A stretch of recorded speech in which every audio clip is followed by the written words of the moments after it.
In this episode, I will discuss how to hold your sticks.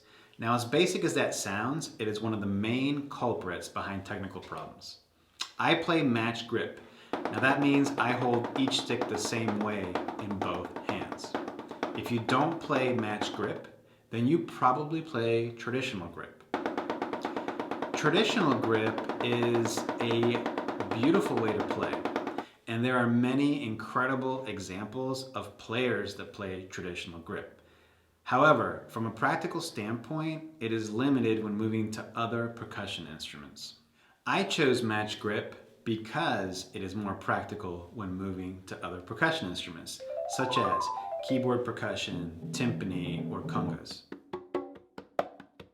Using a pair of drumsticks requires complex and precise movements, as you know. Therefore, the way we hold the stick is very important. There are three basic things to keep in mind when holding your sticks: optimal balance point, fulcrum, and hand position. Let's start by selecting an optimal balance point. I am not referring to the point where the stick is perfectly balanced on each side, rather a point where when you drop the stick, the weight distribution allows it to bounce off the drum head and back to the original playing position.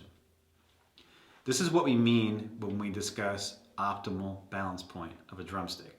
Try a simple experiment.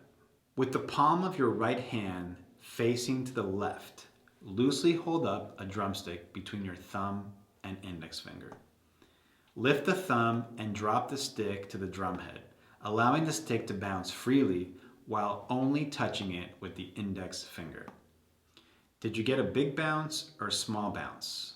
Was it a quick bounce or a slow bounce? Try positioning your fingers at different points along the shaft of the stick. You will observe the following.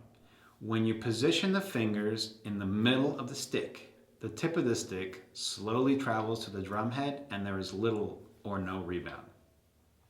If you move too close to the butt end, the stick has no rebound and dies quickly on the head of the drum. Somewhere between the middle of the stick and the butt end of the stick is the optimal balance point.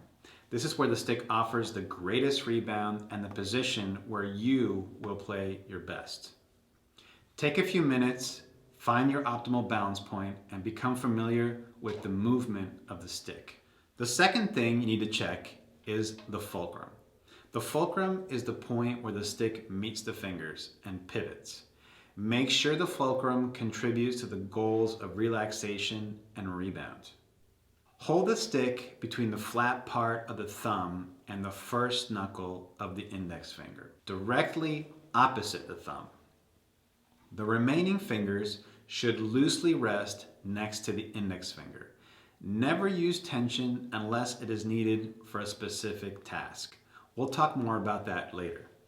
Now, as you become more experienced, you will observe that actually the fulcrum is between the three fingers: the flat part of the thumb, the first knuckle of the index finger, and the first knuckle of the middle finger.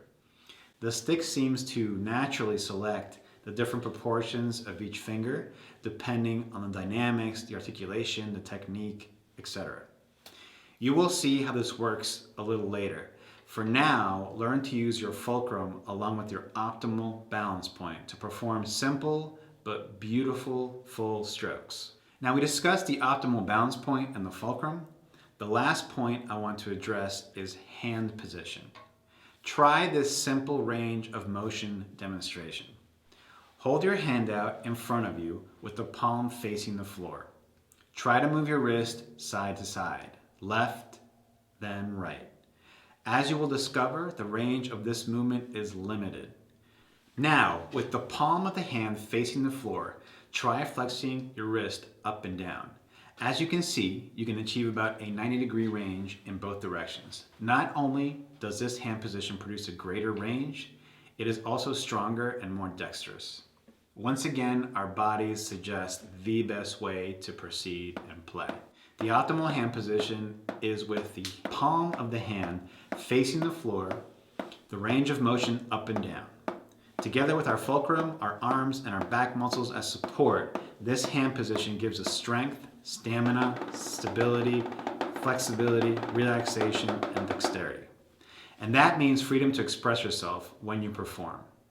Now this seems like a simple topic, but in my experience as a performer and a teacher for over 30 years, I have determined that anytime there is a technical issue with the student, it frequently results from incorrect hand position, excessive tension, or an incongruous grip on the stick.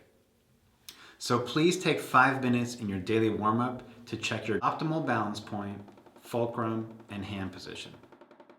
Practice relaxed and with good habits. Remember, great practice means great performance. If you're patient and you do it right, then it will really pay off in the long run. See you soon on the next episode of Percussion Lounge.